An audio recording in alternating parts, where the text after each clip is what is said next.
Pendidikan Kowat sendiri sama ya, dengan laki-laki tidak ada bedanya, cuman mungkin lebih berat. Nengok tentara pakai seragam, seru kelihatannya gitu ya. Saya manjat pohon durian pun berani, saya bilang. Ada pernah cedera pada saat terjun.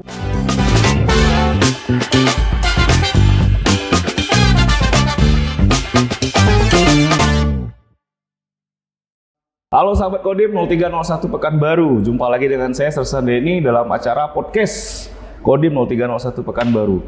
Hari ini kita kedatangan bintang tamu yang sangat spesial menurut saya, yaitu seorang wanita yang kuat, ya, seorang wanita yang kuat. Dia seorang tentara juga dan seorang ibu Persib juga. Jadi mencakup nih, merangkap sebagai seorang tentara juga sebagai seorang ibu Persib. Baik, selamat siang Mbak Elisa. Selamat Elisa. Apa kabarnya Mbak? Sehat Mbak? Puji Tuhan, hari ini kabarnya sehat dan baik-baik ya? saja. Alhamdulillah. Jadi sepas dapat telepon dari saya, Mbak podcast gimana perasaan Mbak tuh kira-kira? Gimana ya? Agak tegang juga. Tegang? Apa yang mau ditegangkan Mbak? Karena baru sekali podcast kemarin di Korem. Oh gitu ya. Ini podcast yang kedua berarti ya? Yang kedua, betul. Jadi rekan-rekan sebelumnya Mbak Elisa juga pernah menjadi bintang tamu podcast di Korem 031 Wirip Jua. Sekarang karena dia anggota Kodim, ya kan, kita harus podcast juga, ya kan. Masa orang Korem aja yang podcast kita enggak? Baik Mbak El, ini kan Mbak kan seorang perempuan nih. Yang kodratnya sebetulnya seorang perempuan itu adalah melayani keluarga lah ya, Mbak, melayani suami, mengurus rumah tangga. Sementara Mbak ini seorang tentara, di mana tentara itu punya banyak tugas, ya kan Mbak ya? Betul. Terus tapi sebelumnya nih, sebelum kita bicara perihal keluarga, waktu Mbak menjadi Kowat itu sebenarnya motivasi Mbak dulu apa sih? Kok pengen jadi seorang tentara wanita gitu loh? Coba bisa ceritain sedikit Mbak. Motivasi, kalau motivasi dari keluarga mungkin tidak ya, karena keluarga sendiri tidak tahu apa itu artinya tentara. Masa iya Mbak? Ya, betul. Jadi waktu itu Mbak tes tanpa sepengetahuan keluarga? Sepengetahuan, cuman saya tidak datanya itu tidak langsung dari orang tua. Jadi gitu. Kebetulan saya pakai wali. Oh, Mbak jauh tinggal bukan nggak sama orang tua atau bagaimana Mbak? Kok bisa pakai wali? Saya mulai dari SMP saya tinggalnya di luar di kota. Kebetulan orang tua saya di kampung terpencil lah yang belum ada listriknya, nggak apa-apa lah ya. Iya, kita harus tahu nih ya, biar kita kenal juga. Mbak Elisa sebenarnya kampungnya di mana Mbak? Yang kampung kecil itu? Kampung kecil saya itu berada di Kalimantan Barat, namanya Dusun Laung, Desa Seneban, Kecamatan Seberuang, Kabupaten Kapuas Hulu, Kalimantan Barat. Oh, baru dengar sih Mbak. Iya, nggak ada di peta. Iya, masa iya Mbak? Nggak ada di peta. Susah nyari di peta. Kalimantan Barat. Oh, jadi orang tua atau Mbak besarnya di situ. Habis itu tinggalnya di kota tuh sama siapa Mbak? Di kota itu ada keluarga angkat namanya, ada ibu angkat saya juga. Jadi saya mulai dari SMP, SMA, saya sekolah di sana sampai saya daftar menjadi seorang prajurit TNI ataupun Kowat ya di namanya Kabupaten Sintang. Oh, Kabupaten Cinta. Sintang. Oh, Sintang. Saya kira Kabupaten Cinta tadi. Terus gini, itu kan Mbak kan tinggal jauh dari orang tua. Terus tahunnya menjadi seorang tentara wanita atau korps wanita angkatan darat ini dari mana nih? Kok bisa Mbak mau berminat untuk mendaftar gitu? Kebetulan waktu SMP itu saya setiap hari saya melewati yang namanya Kodim. Oh begitu. Iya, jadi tempat tinggal Mbak nggak jauh dari Kodim dong? Atau lewat lumayan, saja? Lewat saja. Kebetulan saya waktu masih SMP itu setiap hari saya naik sepeda. Kendaraan hari-hari saya ya sepeda. Sepeda. Iya, melewati Kodim. Jadi disitulah saya lihat ada tentara. Oh, tentara tuh keren ya, berseragamnya rapi semuanya. Lari-lari saya sering lihat. Jadi kayaknya seru jadi tentara gitu. Ya. Jadi motivasi pertama itu adalah nengok tentara pakai seragam, seru kelihatannya gitu ya. Gagah gitu ya. Akhirnya Mbak mencoba untuk mendaftar jadi seorang tentara. Iya. Berapa kali tes Mbak atau sekali langsung lulus? Saya pendaftaran cuma 1 kali, itu pun saya baru selesai dari ujian. Setelah ujian kan masih menunggu pengumuman ini. Apa ya? Eptanas ya Mbak ya? Iya, dulu masih apa ya? Eptanas ujian Eptanas ya kalau nggak salah ya. Menunggu sambil menunggu itu ada pendaftaran dibuka. Saya penasaran ini, dulu kan belum ada internet, agak susah lihat internet. Jadi saya datanglah ke Kodim itu. Ke Kodim saya lihat apa sih persyaratannya. Wah berat juga, saya bingung. Saya minta tolonglah sama mama angkat saya itu, bagaimana ngurus surat-surat ini. Nah kebetulan ngurus surat semua mama angkat saya, sampai dibunyikannya pakai wali gitu. Oh jadinya. Begitu, berarti Mbak dibantu sama keluarga angkat yang di kota tadi ya. Tapi orang tua yang di kampung tahu kalau Mbak sedang tes ya? Sudah dikasih tahu juga. Nah, sudah Mbak daftar nih, kira-kira sewaktu tes ini rintangan apa saja yang Mbak lalui menjadi seorang calon prajurit? Nah itu, apa saja ya istilahnya ya rintangan-rintangan yang Mbak lalui ketika dalam pelaksanaan tes? Apakah biaya mungkin atau lain-lain? Bisa Mbak ceritakan sedikit, Mbak? Kalau untuk rintangan mungkin ya dari segi biaya saja. Oh, biaya. Kebetulan kan kalau tes itu kita di Kabupaten Pontianaknya, di kota besarnya ya, jauh dari Sintang itu sekitar berapa belas jam ya, 14 jam lah. Oh, kalau dari kampung saya sendiri itu sekitar 16 jam lagi. Oh begitu. Mungkin itu aja, mungkin yang paling berarti itu biaya ya, karena akomodasi ya. Betul, akomodasi. Bukan biaya untuk lain-lain Mbak ya. Bukan, akomodasi saja, akomodasi gitu ya? Untuk biaya di sana maksudnya kayak kita beli makan seperti itulah. Kos mungkin ya kan? Iya betul. Kebetulan kita tinggal di tempat orang ada letu itu menampung kita di situ juga. Ya kita hanya mengasih uang makan lah untuk bukan bayar ya, apa namanya, minta tolong dimasakkan gitu saja. Berarti ngekos lah ya Mbak ya. Paling rintangan yang tersulit pada saat tes adalah ya mungkin menyiapkan akomodasi semuanya Mbak ya. Betul sekali. Terus ini kan udah kita cut aja lah ya, maksudnya kita shortcut, lulus lah Mbak, lulus. Nah ketika lulus, karena saya kan tentaranya laki-laki nih Mbak, jadi mungkin kalau secara laki-laki saya paham apa saja pendidikan atau pelatihan-pelatihan yang dibebankan kepada kami atau yang diberikan kepada kami. Nah kalau Kowat tuh sama nggak sih Mbak sama laki-laki? Untuk pendidikan Kowat sendiri sama ya, dengan laki-laki tidak ada bedanya, cuman mungkin lebih berat justru saya rasa. Masa iya Mbak? Kenapa?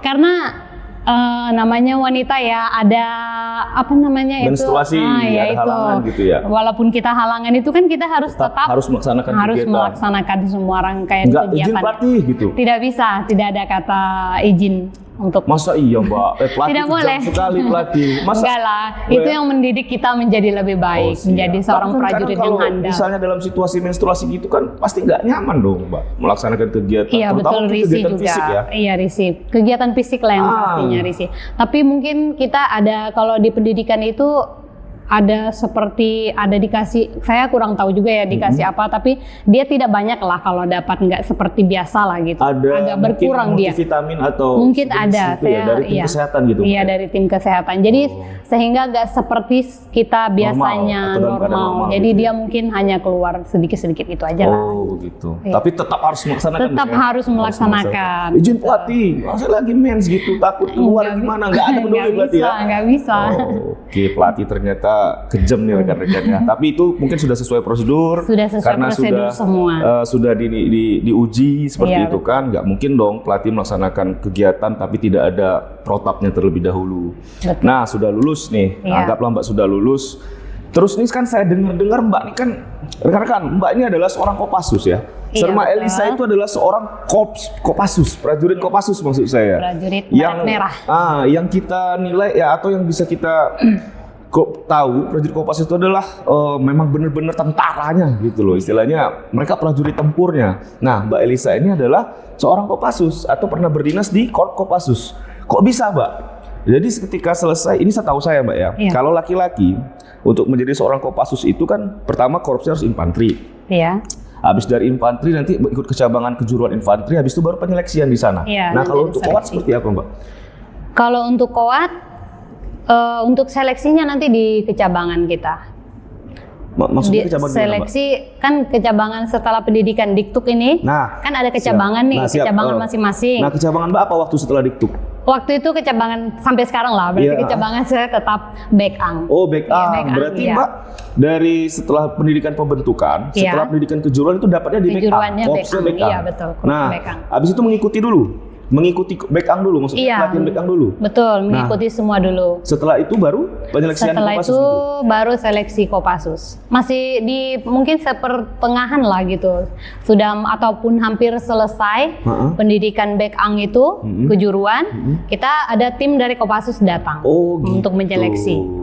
Kebetulan kita kemarin itu diseleksi kan semuanya ikut diseleksi, seleksi mulai dari lari semua. Nah yang paling berkesan itu mungkin ya waktu seleksi itu, dimana kita diuji itu untuk manjat tower.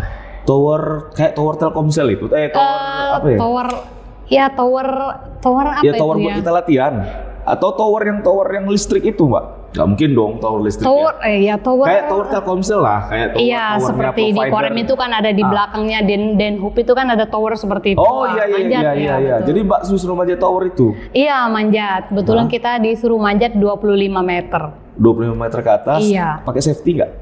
Oh tidak. Tidak pakai safety? Tidak. Aduh, naik seperti biasalah.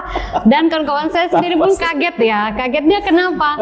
Kok cepat banget naiknya, kok nggak takut katanya. Gitu. Pelatihnya yang tim penyeleksi pun bingung gitu.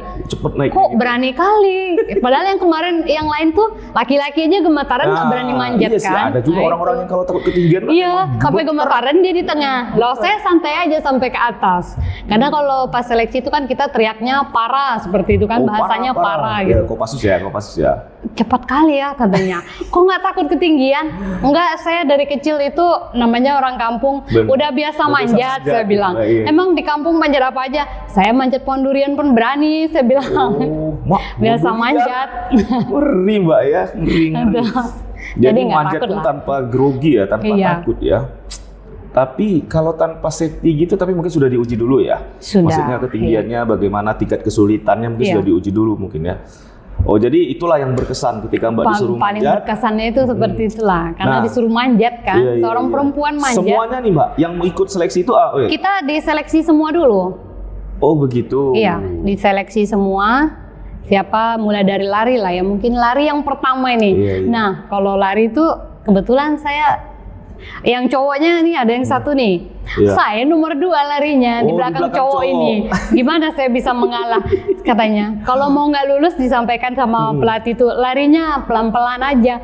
Loh saya udah biasa lari nggak bisa misalnya gitu loh. Sama bukan pelatih yang menyeleksi ya, maksudnya pelatih pendidikan lah. Kamu kalau nggak mau masuk Kopassus, kalau nggak mau capek kalau gitu takut, kan? Takut gitu kan? Kalau larinya pelan-pelan aja gitu. Loh saya karena biasa lari nggak bisa. Orang bisa lelean Mbak ya? Nggak bisa lelean. Berarti alamiah kayaknya. Iya. Oh di situ yang paling berkesannya suruh manjat tower. Nah setelah penyeleksian nih Mbak, setelah penyeleksian selesai, itu Mbak kan dilantik dulu nih, kan? Dilantik di backang. Iya, dilantik dulu di backang dulu, iya. Nah, setelah pelantikan Sersan 2 di backang, baru masuk ke pendidikan Kopassus gitu? Baru masuk ke Kopassusnya. Masuk ke Kopassus itu belum pendidikan, enggak ada pendidikan kalau untuk yang perempuan itu tidak ikut pendidikan, tidak ikut namanya Parako itu tidak. Jadi yang waktu Mbak masuk Kopassus apa Mbak yang diikuti terlebih dahulu? Atau cuma di tes tadi aja? Setelah tes tadi lulus, itu langsung masuk ke komando inti atau masuk ke prajurit Kopassus gitu? Kita masuk ke Kopassus, di Kopassus itu sendiri ada yang namanya orientasi itu 3 bulan. Oh gitu. Kebetulan saya orientasinya juga tidak setiap hari ngikut karena kan ada lari dan lain-lainnya betul, saya tidak. Kebetulan saya baru 5 hari masuk ke Kopassus itu ada seleksi yang namanya lomba menembak. Mau untuk menjadi tim menembak. Saya diikutkan dari perempuannya. Kebetulan saya mungkin dinilai terpilih juga. Kawan sudah terpilih. Langsung ikut TC. Terpilih pula jadi timnya menembak di Kopassus berarti. Berarti saya kalah kayaknya nembak sama Mbak Elisa ini ya. Akhirnya terpilih menjadi penembak lah ya, penembak jitu di Kopassus ya untuk mungkin ajang-ajang lomba gitu ya. Iya. Oh begitu. Jadi Mbak berdinas di Kopassus itu berapa lama Mbak sebelum Mbak ke teritorial? Saya Kopassus mana nih, Mbak? Di Mako. Di Mako Kopassusnya. Ya. Jakarta Pak ya? Di Jakarta. Berapa lama Mbak di Cijantung? Kalau di Kopassus saya tidak terlalu lama ya, paling dari 2004 sampai 2007 akhir. 3 tahunan lebih ya? Iya, 3 tahunan. Karena lumayan saya ada pernah cedera pada saat terjun latihan terjun payung. Oh, jadi waktu terjun Mbak ada cedera gitu? Iya. Kayak mana Mbak? Coba ceritakan sedikit Mbak. Waktu, saya cerita terjun aja yang istilahnya agak sedikit lumayan grogi ya. Iya. Mbak udah terjun. Udah merasakan terjun ada wingnya Iya, ada brevet parah ya. Brevet parahnya itu. Bisa ceritain dikit Mbak, bagaimana sih adrenalin yang terpacu ketika waktu pelaksanaan penerjunan? Itu ketinggian berapa Mbak? Berapa tuh ya? 33.000 kaki kalau nggak salah. 33.000 kaki berapa meter ya? Nanti kita cari di Google aja. Nanti kita carilah. Saya pun lupa intinya kan udah tinggi lama lah kan? juga. Dari Tinggi pesawat lah. atau helikopter Mbak? Dari pesawat. Oh, dari pesawat. Berarti kalau pesawat nggak mungkin rendah dong ya kan? Enggak. Pasti agak Hercules lah, Hercules. ya. Coba ceritain dikit dari persiapannya, dari mulai terjunnya. Iya, ternyata, betul. Saya lihat sedikit di YouTube nih Mbak ya. Sebelum kita melakukan penerjunan tuh kita ada gladi kering ya atau ada apa namanya ya? Iya, ada latihan kering itu, gitu kan, latihan pakai keringnya tuh ada skateboard atau semua. pakai apa gitu kan. Memang ada seperti itu dulu Mbak ya? Kalau skateboard nggak ada kita. Jadi kalau latihan keringnya sebelum melaksanakan penerjunan basah? Nah, itu dia tadi yang di apa? Jump tower namanya. Jump tower. Jump tower itu tingginya sekitar berapa ya? Tinggi banget sih. Nah, kita ditarik dulu ke atas nih pakai payung. Kita ditarik ke atas, terus dari atas itu dilepas. Oh. Dilepas itu udah seperti kita terjun dari atas. Tapi kan sebelum melaksanakan itu Mbak sudah dilatih dulu dong. Iya, trik-trik betul. pendaratannya seperti apa kan? Iya, betul. Itu kan kalau kita sempat salah kaki kan bisa patah tuh kan, bisa iya, semua sudah diajarin. misalnya cedera gitu kan. Iya, betul. Berarti sudah diajarin dulu. Sudah. Gladi keringnya mulai dari cara mengembangkan payung, iya, betul. mulai dari cara pendaratan itu sudah diajarkan dulu. Sudah semuanya. Baru ke tower tadi. Baru ke tower itu terakhir sebelum kita melaksanakan yang penerjunan yang aslinya. Nah, gimana perasaan Mbak di depan pintu pesawat ya kan? Aduh, di itu depan cerita. pintu pesawat dengan ketinggian sekian ribu kaki gitu. Iya, Gimana perasaan Mbak? Coba ceritain sedikit. Itu yang kebetulan saya waktu para namanya, para dasar kan. Saya waktu kita memang sudah melewati latihan yang luar biasa, yang mana kita merasakan jalan jongkok itu ada lapangan di sana tuh ada namanya lapangan para 1, para 2, para 3. Jadi sudah semua kita lewati ya, untuk mulai dari lari, jalan jongkok, pokoknya semua secara lain fisik sudah siap, disiapkan ya Mbak. sudah sangat tinggal siap. mental lagi mental aja lagi dari atas ya kan. Nengok ke atas, kok dari ke atas ke bawah saya pun nggak ngebayangin Mbak. Saya manjat tower aja istilahnya waktu kami pendidikan jasmani lah gitu kan. Nengok tower dari tinggi, apa sih namanya? Flying Fox ya? Iya, kalau mountaineering lah ya. Mountaineering itu pun kena mental juga saya Mbak. Walaupun ya masih berani melaksanakannya kan gitu. Ini dari ketinggian berapa ribu kaki kan seorang perempuan, aduh memang mentalnya oke banget nih. Iya. Tepuk tangan dulu lah buat Mbak Elisa ya. Nah, terus kita sudah cerita panjang Kopassus nih. Iya. Nah, terus sekarang kan Mbak sudah jadi Babinsa. Iya, betul. Nah, rekan-rekan harus tahu nih, ternyata tidak laki-laki saja bisa jadi Babinsa. Kowat pun bisa jadi Babinsa nih. Bintara Pembina Desa, ya kan? Nah, jadi mana enak sih Mbak waktu jadi Kopassus? Istilahnya kan pasukan elit, iya, pasukan elit. Pakai baret merah, pakai loreng merah. Sekarang Mbak jadi Babinsa yang tugasnya langsung berkecimpung dan berhubungan dengan masyarakat langsung. Bisa Mbak bandingkan sedikit nggak tugasnya seperti apa, yang mana yang lebih berat atau yang mana Mbak yang lebih suka gitu? Kalau disuruh milih, saya juga bingung ya. Dua-duanya saya suka, karena mungkin saya terbiasa di lapangan ya, makanya begitu jadi Babinsa pun saya bisa menyesuaikan diri dengan lingkungan. Istilahnya tidak perlu adaptasi yang terlalu lama Mbak ya? Iya, betul. Perintahkan langsung jadi Babinsa, langsung bisa beradaptasi dengan lingkungan sekitar ya. Agak canggung nggak sih Mbak? Karena kan Babinsa itu kan biasanya 3 pilar dari rekan-rekan. Iya, betul. Kepala desa atau Pak Lurah, Babin Kamtipmas dengan Babinsa. Itu kan laki-laki semua tuh. Pak Lurahnya perempuan atau laki-laki? Kebetulan di tempat saya Pak Lurahnya laki-laki. Oh, laki-laki. Ya. Babin Kamtipmasnya laki-laki dong. Laki-laki. Karena saya juga nggak pernah lihat. Poluan jadi belum ada. Belum ada ya? Di sini belum. Belum ada Mbak ya. Kalau di luar daerah sana udah ada Babin Kamtipmasnya perempuan. Kurang tahu juga ya. Kurang monitor ya. Kayaknya saya belum pernah lihat nih rekan-rekan. Jadi Mbak Elisa pun Babinsa pertama perempuan di Kodim 0301 Pekanbaru nih Mbak Elisa. Riau di Riau malah ya. Malah lebih besar lagi nih rekan-rekan.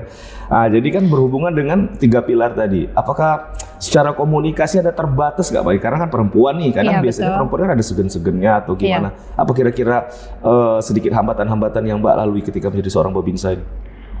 Hambatannya mungkin gini ya, karena kita 3 pilar, yang lainnya laki-laki nih, saya perempuan. Jadi untuk pergi ke satu tempat, misalnya ada acaranya di mana gitu. Jadi kita harus gimana ya, memang harus hadir, tapi kan agak sungkan kita untuk saling jumpa itu, tegur sapa itu kan misalnya kalau perempuan kan beda kan, bisa gimana sih katanya, kalau laki biasa aja lah kan gitu. Jadi agak canggung lah kalau di depan umum gitu, kita harus canggung juga kan, jangan terlalu terbawa, karena kita mungkin kalau di kantor kan kita masih bisa lah lepas untuk ngobrol gitu kan, tapi kalau di tempat umum kan kita harus dilihat sama masyarakat. Jadi kita harus melihat juga 3 pilar ini, walaupun kita tidak bisa sedekatnya sesama laki-laki atau sesama perempuan, tapi setidaknya kita harus melihat kerabat kita gitu. Maksudnya tetap harus menjaga itu, tetap menjaga sikap kita di depan tetap harus menjaga sikap kita sebagai perempuan ya, dengan laki-laki itu kan tidak bisa leluasa. Iya, karena memang sosok seorang babinsa ini Mbak sangat dilihat nih sama masyarakat. Kebetulan kan saya juga babinsa nih Mbak, cuman belum aktif ya. Sprint saya itu sprint babinsa rekan-rekan. Saya adalah seorang bintara pembina desa juga, cuman karena mungkin kebutuhan buat di staff, terutama staf penerangan, jadi saya ditarik sama staf pen nih Mbak. Sebenarnya saya babinsa juga nih Mbak. 2 minggu saya Mbak masuk setelah orientasi di Kodim, saya 2 minggu sempat masuk ke Koramil, sempat jalan jadi seorang babinsa. Rupanya sprint saya datang untuk jadi di staff, tidak apa-apa. Yang penting kita menjalankan perintah apa yang diperintahkan Mbak. Tentara adalah mematuhi perintah atasan kan Mbak. Oke. Tapi saya senang kok Komandan, saya senang kok di Pen. Terus gini Mbak, saya dengar-dengar nih rekan-rekan sekalian. Jadi Mbak Elisa ini adalah babinsa terbaik di Provinsi Riau. Sebelumnya rekornya adalah babinsa satu-satunya perempuan yang ada di Provinsi Riau. Sekarang menjadi babinsa terbaik pula di Provinsi Riau ini. Nah, ini saya mau tanya, parameternya Mbak menjadi seorang babinsa terbaik kemarin itu apa Mbak? Sampai dipanggil ke Kodam ya? Sampai ke Kodam ya? Langsung ke Jakarta. Ya? Ke Jakarta. Mabesat atau tingkat? Kalau ini BKKBN pusat. Oh, dari BKKBN. Tapi yang hadir juga langsung dari Mabes TNI. Dari Mabes TNI. Nah, Mabes TNI apa sih Mbak parameternya kemarin yang menunjuk Mbak terpilih nih menjadi seorang babinsa terbaik? Sementara kan babinsa banyak nih. Iya, betul. Mulai dari Kodim Kota, Kodim Kampar, Kodim ini di Provinsi Riau ini. Ini Mbak Elisa yang terbaik ini. Coba kita tanya dulu, apa sih Mbak yang membuat Mbak kemarin menjadi seorang babinsa terbaik? Kalau untuk menjadi babinsa terbaik kemarin terpilih itu karena begini, kemarin ada percepatan penurunan stunting. Kebetulan kan saya di wilayah juga selalu aktif hadir di posyandu dan mengecek anak stunting. Itu dia. Kebetulan yang menjadi kemarin barometernya perlombaan ini atau penilaian ini. Percepatan penurunan stunting dari kategori stunting ya, penurunan stunting. Dari kategori. Ya. Berarti ada tanggap beberapa kategori, bencana Mbak? ya, tanggap bencana penurunan stunting. Cuman satu itu aja kategori itu kemarin. Dan inilah kebetulan saya selalu aktif juga kan. Iya, saya jadi laporan Mbak Elisa stunting memang benar-benar kontrol anak ya, harus keluarga ya. Kadang kan kita kasihan juga lihat anak-anak ini kan perlu bantuan, perlu motivasi lah yang pasti ya. Nah, dari situlah ada penilaian kemarin, mungkin ada 3 ini kandidat, 1 dari Pekanbaru yaitu saya, terus 1 lagi kalau nggak salah dari Kodim Rengat atau apa gitu. Pokoknya ada 3 lah, 3 Kodim. Nah, yang 2-nya ini laki-laki. Kebetulan kan mungkin karena saya di kota lebih kalau di kota ini kan kadang kita terlena ya. Benar-benar. Karena memang kehidupan di kota agak sedikit berbeda dari kehidupan desa. Jadi mungkin karena dilihat juga saya fokus untuk stunting ya, untuk penurunan stunting ini, jadi fokus, jadi mungkin itu menjadi penilaian khusus. Kebetulan kemarin dari masing-masing PLKB ya, perwakilannya masing-masing di Kecamatan 50 ataupun dari Puskesmas itu ada untuk kayak penilaian babinsa gitulah. Iya, dari situ mungkin mereka mengirimkan. Jadi setelah mungkin kayaknya lebih cocok Mbak inilah gitu. Berarti malah istilahnya yang mengadakan perlombaan bukan TNI Mbak ya? Bukan, dari BKKBN. Iya, dari BKKBN. Ya, rekan-rekan. Tapi bukan di TNI saja, penilaian dari instansi lain loh. Yang menilai langsung instansi lain loh. Kalau istilahnya berarti penilaian kan benar-benar netral dong. Iya, betul, kan? netral. Gitu. Jadi akhirnya terpilih lah ya Mbak ya, diundang ke Jakarta. Diundang dan ke Jakarta. rekan-rekan yang saya tahu malah Dandi pun ngikutin Mbak Elisa. Iya, mendampingi saya Komandan langsung. pun diundang untuk mendampingi. Waduh, merasa terhormat kali lah Mbak. Iya, betul sekali, komandan kita ya. Dikawal langsung sama komandan ya. Kita ya. Jarang-jarang kita bisa langsung dengan komandan ya. Iya, Aduh, betul. sangat bangga sekali Mbak ya. Komandan aja sampai heran, loh kamu kok bisa ya? Terpilih? Gimana ceritanya? Saya kok nggak tahu, karena penilaian itu langsung dari instansi kan, bener. Bukan dari kitanya. Iya. Jadi saya kira dari sini Mbak dia juga tidak ya. Memang kemarin ada kisi-kisinya, mau ada penilaian. Iya. Nah dari staf ternya Korem itu saya tidak tahu juga bagaimana penilaian mereka kan, siapa kriteria yang kira-kira. Jadi rupanya mereka itu tim BKKBN ini turun ke kecamatan-kecamatan sepertinya ya, menanyakan langsung mereka kira-kira siapa kandidat Babinsa yang bisa diusulkan gitu. Memang mereka timnya turun langsung. Oh, begitu. Kita nggak tahu bagaimana penilaian. Saya taunya cerita itu setelah kasih kesos saya itu, Bu Emirianti kebetulan perempuan ya. Dia bercerita, oh itu Mbak katanya, udah nanya ke saya katanya, kalau Babinsanya itu Mbak Elisa itu seperti apa ya gitu kan, Babinsa dia, karena saya lihat data-data dia mendampingi anak stunting, posyandu semua banyak katanya. Jadi memang mereka turun langsung ke ini ya, dicek bener lah ya. Jadi kita nggak tahu, tahu-tahu nama kita dimunculkan. Itu gitu. pun berdasarkan dengan hasil laporan Mbak tiap hari yang bagus loh, makanya keluarlah nama Mbak Elisa ya kan. Aktif di stunting, di posyandu dan kegiatan-kegiatan di kelurahan ataupun kecamatan. Iya betul. Ya. Kebetulan saya selalu juga hadir ya setiap kegiatan di kelurahan ataupun di kecamatan. Tepuk tanganlah buat Mbak Elisa ya, jadi Babinsa terbaik ya, diundang. Itu pun penilaian dari instansi lain. Iya, kemarin mendapat penghargaan langsung dari Kepala BKKBN Pusat Nasional itu Pak Hasto. Terima kasih mungkin saya ucapkan sama Pak Hasto atas apresiasinya kepada para Babinsa seluruh Indonesia. Membuat nama Kodim 0301. Iya betul. Pun. Terima kasih banyak Pak. Terus sedikit nih Mbak, sebelum kita tutup nih, Mbak kan selain seorang tentara, juga seorang ibu Persib, ya kan? Rekan-rekan harus diketahui juga Mbak Elisa ini adalah istri dari seorang prajurit tentara juga. Jadi selain dia seorang istri tentara, dia juga tentara. Nah, kalau istri tentara kan bisa organisasinya disebut Persib nih, Persib gitu kan. Nah, kegiatan Mbak ini kan Persib kan juga punya organisasi nih, ya kan? Nah, bagaimana kira-kira Mbak membagi waktunya antara menjadi seorang tentara juga, menjadi seorang Persib juga, dan ibu rumah tangga juga. Kira-kira apa sih kendala-kendala yang sangat Mbak rasakan lah pada saat menjalankan, ibarat kita bilang 3 profesi tadi lah ya, Persib, tentara juga, ibu rumah tangga juga, kan? Ada lagi istri, ada lagi ibu gitu kan. Banyak sih perannya ya kan. Tapi bagaimana menurut Mbak, kira-kira apa sih kendala atau sensasinya menjadi seorang yang kompleks seperti itu Mbak?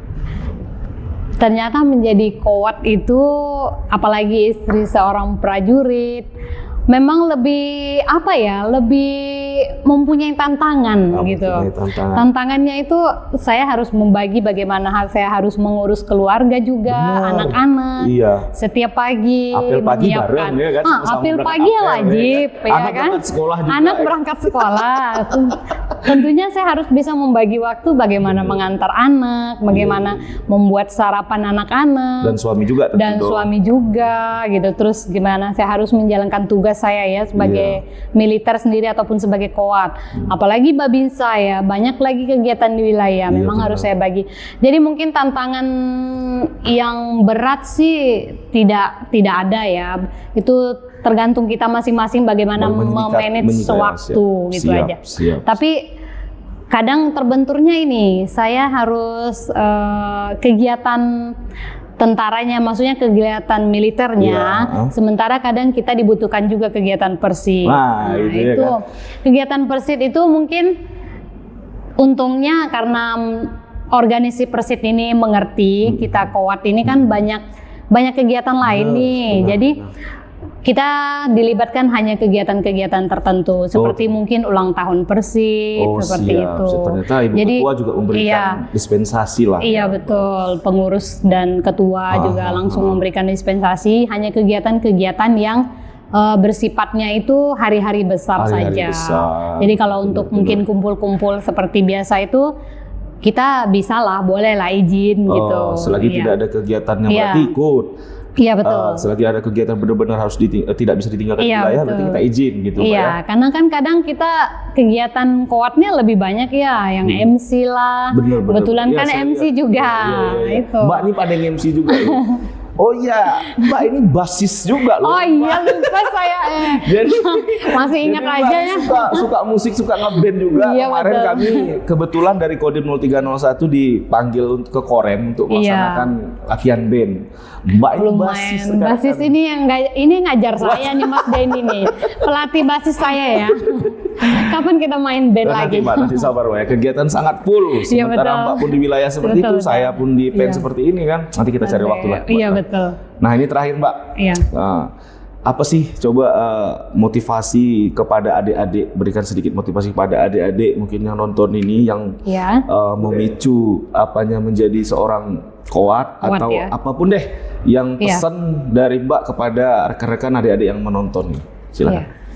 Apa ya kira-kira mau saya pesan ya kepada silakan. Mungkin adik-adik yang berada di luar sana yang pengen menjadi TNI ataupun menjadi koat, khususnya yang wanita ya, tetaplah menjadi tetaplah gigih dan berlatih, semangat bahwa apapun cita-cita kita bisa kita raih kalau kita bisa fokus dan serius dalam melaksanakan latihan-latihan. Tentunya kita harus mempersiapkan diri dengan latihan-latihan. Menjadi koat itu enak kok. Enaknya pertama ya mungkin kita dilihat orang, wow keren ya. Iya betul. Itu mungkin menjadi suatu kebanggaan pastinya. Tetap semangat aja buat adik-adik yang berada di luar sana yang pengen menjadi One TNI lah mungkin ya. Tidak hanya koat ya, One TNI. One TNI maksudnya Pak? One TNI itu kan ada 3 matra. Yang kowara, kan tidak hanya kuat ya, iya betul. Gitu ya. One TNI ya disebutnya. One TNI, wanita TNI kan. Wanita 3 matra kan. Yang 3 matra. Bisa maksudnya koat angkatan darat, koal angkatan laut, kowara angkatan udara. Iya, lebih mempersiapkan diri saja lah. Lebih bagus kita mempersiapkan diri gitu. Jadi kita begitu tes ataupun seleksi kita siap.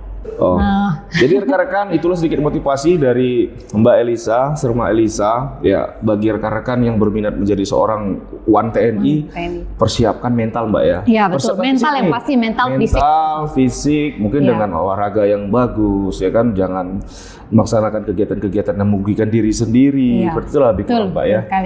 Tetap semangat intinya Mbak ya. Baik Mbak Elisa, terima kasih beberapa menit waktunya, mungkin sudah mengganggu tugasnya. Kita dari rekan-rekan PNI berterima kasih nih Mbak Elisa bisa hadir meluangkan waktunya di sini untuk berbagi sedikit kepada kita rekan-rekan. Jadi mungkin dari sekian penjelasan dari Mbak Elisa ataupun pembawaan saya selaku host ada yang salah nih, izin komandan kita minta maaf. Pada rekan-rekan juga kita minta maaf. Boleh dikoreksi di kolom komentar apabila ada perkataan saya mungkin atau mungkin penjelasan sedikit dari Mbak Elisa yang mungkin ada yang kurang ya Mbak ya. Boleh sih bertanya di kolom komentar. Baik itu saja. Terima kasih Mbak Elisa. Tetap sehat, tetap semangat menjadi seorang yang kompleks. Iya betul. Bye, see you.